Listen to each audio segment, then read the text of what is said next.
baada ya suala ya Eid kumalizika, jamvi la siasa pia likikunjuliwa kutoka kwa baadhi ya viongozi wa kidini kule pwani ya Mombasa. Mbunge wa Malindi Owen Baya akimulikwa na masuala ya kwa nini, akiwa kama nani na kwa amri ya nani aliamua kuondoa kampeni ya mswada wa kupinga mogoka eneo hilo la mwambao wa pwani. Owen Baya alitajwa kama kiongozi asiye na msimamo katika utendaji kazi wake, anavyoarifu mwanahabari wetu Kemedi Abdalla.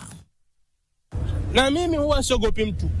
Pindi tu mazulia ya swala ya Idi yalipokunjwa na kabla mbuzi na kondoo hawajachinjwa, Owen Baya alikuwa kama aya ya kwanza katika ukurasa wa siasa za kampeni za wakati wa nyuma, ambapo Owen anadaiwa kuanzisha mchakato wa kupinga biashara ya muguka. Baadhi ya viongozi wa dini ya Kiislamu akiwemo Sheikh Abu Katada alikashifu kitendo cha Owen Baya kukunja mkia, akisema kamwe Owen hafai kuwa muoga. Uoga wake dhidi ya kupinga muguka utachangia athari kubwa ya kuangamia kwa maadili ya pwani kwa ujumla. Tumepigwa na butwaa kwa mswada ambao kwamba aliweza withdraw mheshimiwa Owen Baya, mswada ambao kwamba ulikuwa ni wa kupiga marufuku jambo zima la mogoka.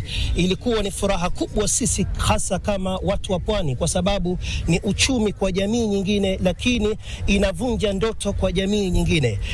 Tunamwomba mheshimiwa Owen Baya awe ni mwenye kukumbuka watu wake, na wawe ni wenye kuja na maono ya kujenga mustakbal ama future ya watu wake sehemu hii ya pwani. Mbunge huyo wa Malindi hakusazwa, kwani aliangukia kwa aya ya pili katika ukurasa wa siasa za Sheikh Juma Ngao akimtaka Owen atoe majibu na aeleze hasa uoga wa kuondoa mswada wa kupinga muguka aliupata wapi na mbona wananchi hawakushauriwa. Amejifanya one term member of parliament.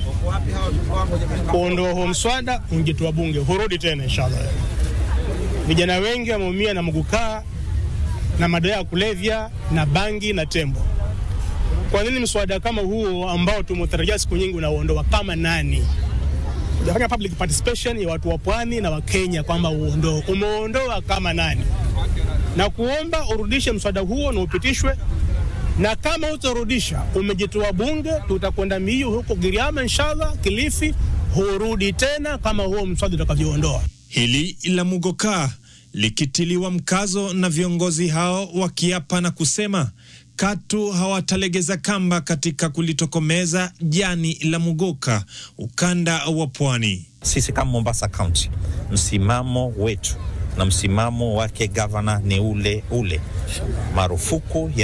Marufuku ya mogoka Mombasa County yataendelea na wala hayatabadilika. Ikiwa mswada kama huu utaweza kupita, tutatafuta njia mbadala kuhakikisha kwamba kitu kama hiki ndani ya Mombasa County hakitaweza kuendelea. Kemedi Abdalla, NTV. To get more videos of Abu Shuraim, don't forget to subscribe, like and share. May Allah guide and bless the person who shares the videos.